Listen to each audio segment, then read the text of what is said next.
Welcome to Programming and Deployment using AWS CloudFormation.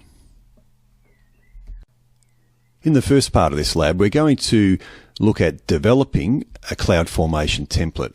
Now, this is essentially a JSON file, and we're going to use a JSON editor to create that CloudFormation template.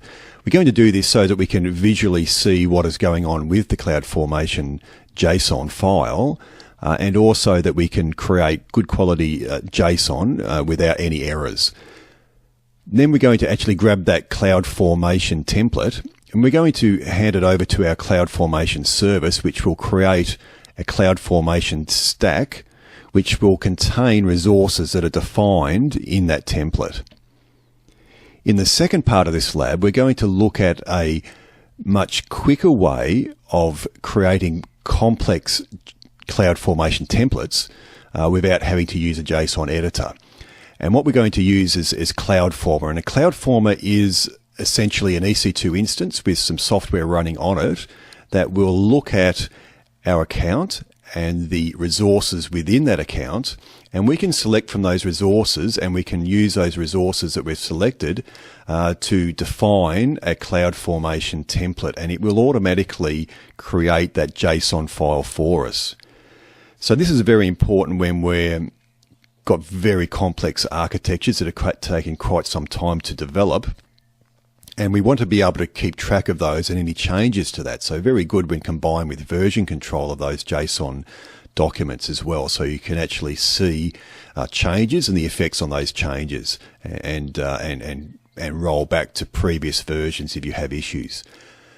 Then we're going to look at using that CloudFormation template that was developed from CloudFormer, and we're going to use that again to create those resources that we've defined using CloudFormer. So we're just going to jump into our JSON editor at JSONeditoronline.org, and we'll just pass in some curly brackets here on the side here, and then just pass it across to have an empty object. So the first thing we're going to put inside our object will be a string, and that's going to be the version of our template. So that's not essential, but it is recommended, because you should really define what version of the CloudFormation template that you're actually writing for. So in the future, if there are changes, your CloudFormation template will still work. The next thing we're going to add in will be a description. So we'll just append, and we put in a string again of description.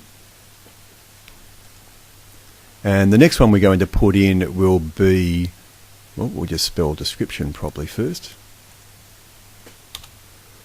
The next one we're going to put in there will be an object, and that's going to be a parameters object. So the parameters are what we are going to get from the user at launch time. So they're going to be parameters that we're going to set up our resources with. So it can be, for example, if it's a DynamoDB instance that we're launching, then we'll be looking at read and write capacity of that DynamoDB instance. So we'll just put that in there now.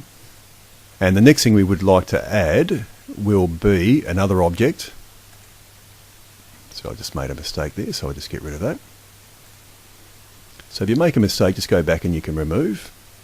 And so I've actually appended it to the object and not the actual, I've appended it to parameters instead of the main object. So I just append that there now and put in an object. The next one is going to be resources. Now the resources section is the only section of the template that is essential. So we can do with our parameters, description, template, format, version, outputs, etc. But the resources, we have to have a resources section. The reason being, if there's no resources, we're not going to be creating anything. So obviously you need to have a resources section. So we'll just pop that in now. And the next thing we're going to add in there will be outputs. So we're just going to append another object in there, and we're going to call that outputs. Okay, so we'll just pass that across and we'll have a look at that. So there we go. We're template version, we've got a description, the parameters object, resources object, and the outputs object. So in the output section, so when we're launching our stack, these outputs will be outputted to the users to give them information on what's going on. So we have parameters which will be taking inputs from the user and outputs which will be outputting information to the user. Okay, so I've just finished populating all of this, so thanks to the magic of pre-recorded video, that's all been done. I decided not to go through and bore you to death on how to use the JSON editor. The notes there are very, very specific on how to do all that, so just go through and if you get stuck, you can always cut and paste from the GIST file at the end there. So let's have a look at this. So we've got our parameters section. So again, this is going to be what we pass to set up our instance when it's created. So or our stack. So what we're going to have here is that we want to know the read capacity units. So when the user launches his stack, he or she will be asked for the read capacity and write capacity units, and these are the same.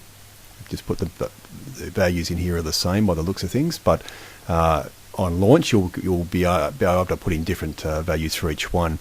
So what have we got here? So we've got a description, obviously, and then the type, what we're asking for is a number. Well, that's quite obvious.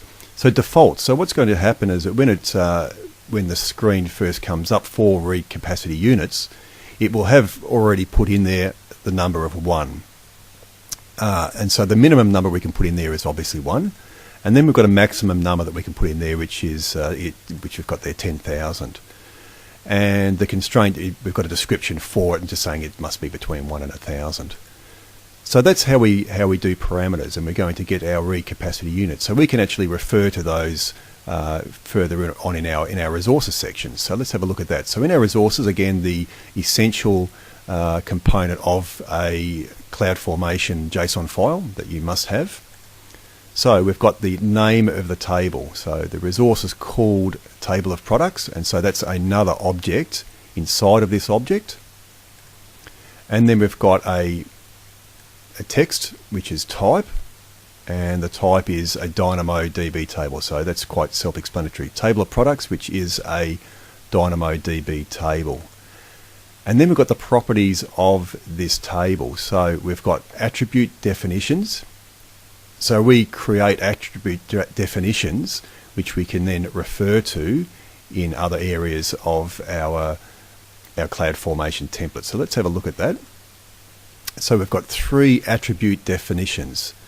So the first one is going to be the ID, which is a number, and we're going to obviously refer that that's going to be our primary key for this database, and so we will be referring to ID later on.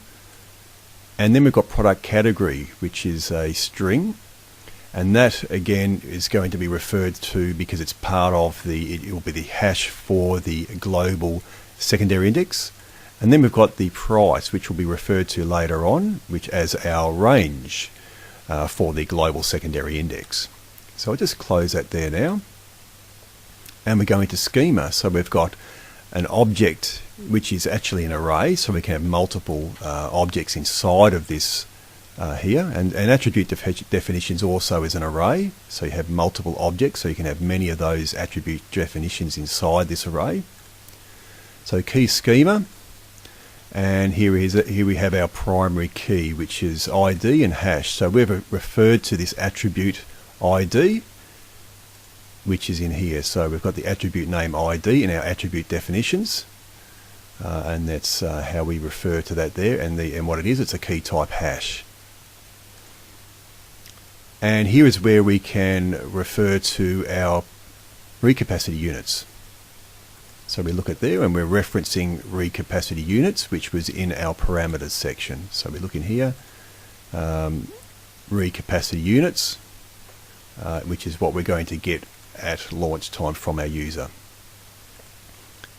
And the same for our write capacity units. So we're referencing the write capacity units that we get from our parameters section. Then we've got our global secondary indexes, and now this is an array also, so we can have multiples in here if it would accept that. And so then we've got our global secondary index, which is going to have an index name, and it will also have a key schema, and which will have 2 objects in it. So the first one being our hash, which is product category, which we have referred to again in our attribute definitions here, product category. And we've also got another attribute, price, which we are referring to as our range key there. And then projection, we're going to be just projecting all. We're not going to be limiting the projection of anything there. And our provision throughput, again, we're referring to our read capacity units in our parameters section. So what we're going to get from the user at launch of this stack. So there we have it. So the properties, we're going to have attribute definitions, the key schema, so primary key, the provision throughput, and the global second indexes, which will have its own set of schema and provision throughput as well. And then the output, so just like we have parameters that are going to be getting inputs, we have outputs that will be outputting information to that user as well. So we're going to be outputting table name, which will be the value, or to have a description, and the value for table name that we're outputting will be table of products, which is referencing table of products. And so we go into resources, table of products there. So we'll just jump now into Cloud Formation and we'll run our template. So we are now in the Cloud Formation console.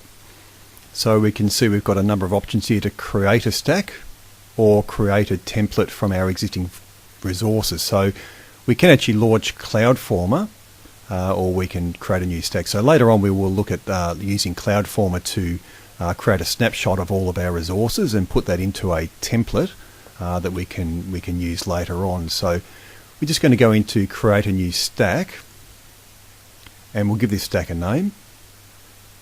And then we're going to get our template. So select a sampler template. So we need to upload a template to Amazon S3, and we choose our file that we saved, our JSON file that we saved.